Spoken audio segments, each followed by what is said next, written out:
Okay, the fourth and final skill set that I want people to take away from this rambling is how to influence people.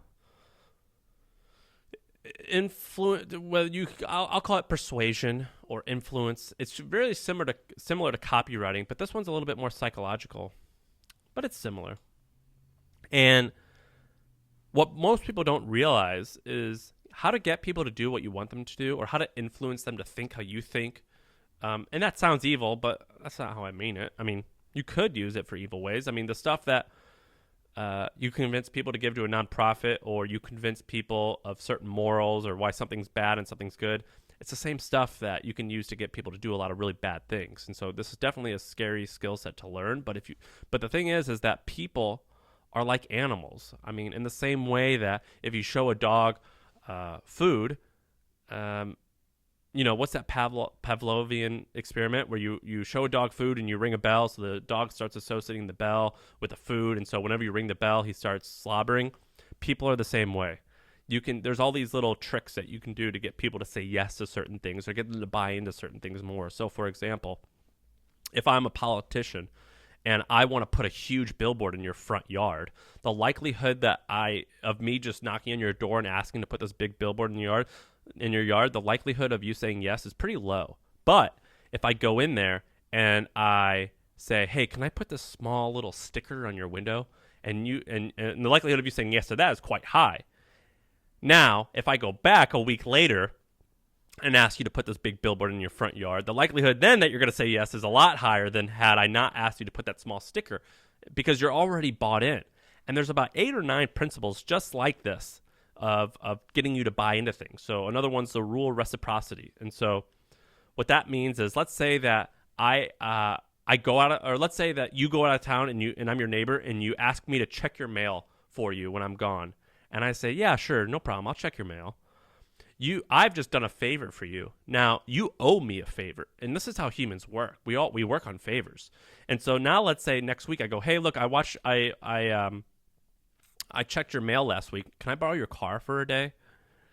The likelihood that you're going to say yes is actually a lot higher because I've already done you a favor. And so the interesting thing about the rule of reciprocity is that people pay it back disproportionately, meaning I can do a really small favor for someone, and then I can ask them to do a much bigger favor, and shockingly, a lot of times they'll say yes. And so there's about 8 or 9 of these principles that are incredibly effective for influencing people.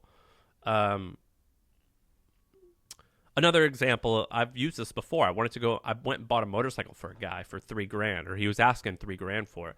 And I thought, yeah, I'd be willing to pay about $2,200 for this. And so I went and bought a can of Coke. I bought 2 of them. And when I showed up to the place, I opened up one. I started drinking. I go, hey, man, you thirsty? You want a Coke? I was just down the street and I bought one, and I thought maybe you'd want one too. He opened it up and he starts drinking it, and I go, cool motorcycle, I'll give you 22. And he goes, everyone's been offering me that. I'm not going to do it. But you seem like a nice guy. I'll do it, fine. And so I don't know if the Coke was the reason, but that's just an example of there's all these little tiny things that if you do them effectively, they kind of add up to be pretty effective. And so to learn these things, there's this great book by Robert Cialdini called Influence. If you just Google Influence book, you'll see it. His name's Robert Cialdini. Read that. That book changed my life. And the second one, which is pretty famous, a lot of people know it, it's called How to Win Friends and Influence People. That book, I think that book is one of the best-selling books of all time, the best-selling non-fiction books of all time. It was written in the 1930s, 1920s. It's still 100% effective. So go and read those 2 books. And I think that if you learn how to influence people, it's really, really, really effective, and it will shock you.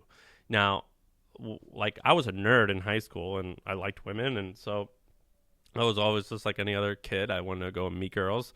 I remember reading this book as a kid. I was like, I want them to like me. How do I do that? And so I read this book, and I would apply this stuff to meeting girls, and it worked. I'm married to an amazing woman, and she was way out of my league when I first met her, and she still is out of my league. And I remember I used some of these things when I met her, and it helped me kind of get my foot in the door. And so This stuff will help you make money. It will help you start a company. It will help you balance your emotions, or it will help you meet your future spouse. It's incredibly effective. And so